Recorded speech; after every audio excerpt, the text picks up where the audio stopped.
When the Islamic warrior Saladin conquered the Crusaders and took control of Jerusalem, all right, he entered into an agreement that the Muslims would protect the Christian churches. And so he appointed two Muslim families. Both of these families had been in Jerusalem for close to 1,000 years. And each generation has passed down the key. Right. The physical key. Mr. Judah said that the key he presently has is 800 years old. It's incredible.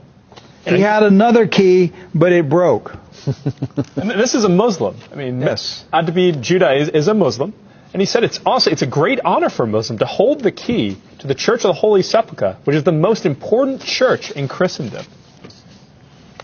That's not disrespect. We don't hear this in America. We don't hear, because what we have been told is Christian Americans, you should hate Muslims, you should kill Muslims. Because they're going to tear down all the churches and basically just ransack them and everything else. But here we have two families that for nearly 1,000 years have actually been watching over Christian churches. That's right. So who planted into our minds here in America that we should hate and kill Muslims?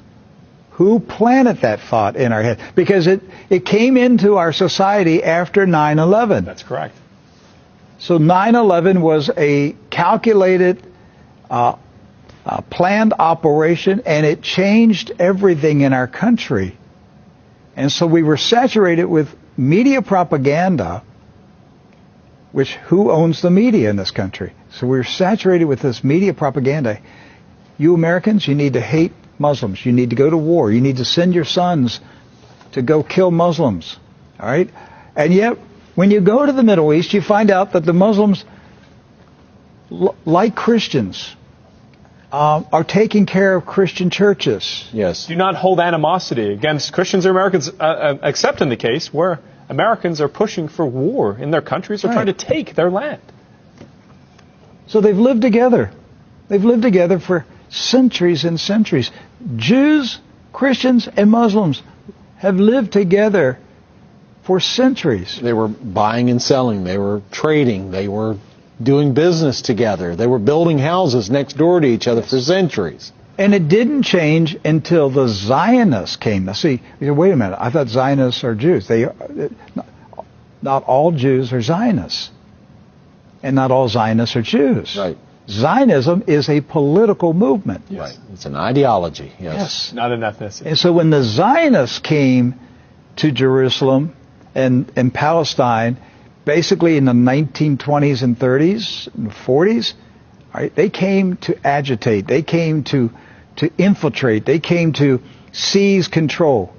And so they formed paramilitary groups, like Irgun. And that's where Ariel Sharon and Menachem Begin, and these guys were young terrorists. And so there's where the hatred started to come in. The fighting, the animosity, the bitterness. But it didn't start until the Zionists appeared. Jews, Muslims, and Christians were coexisting. Yes. That's right.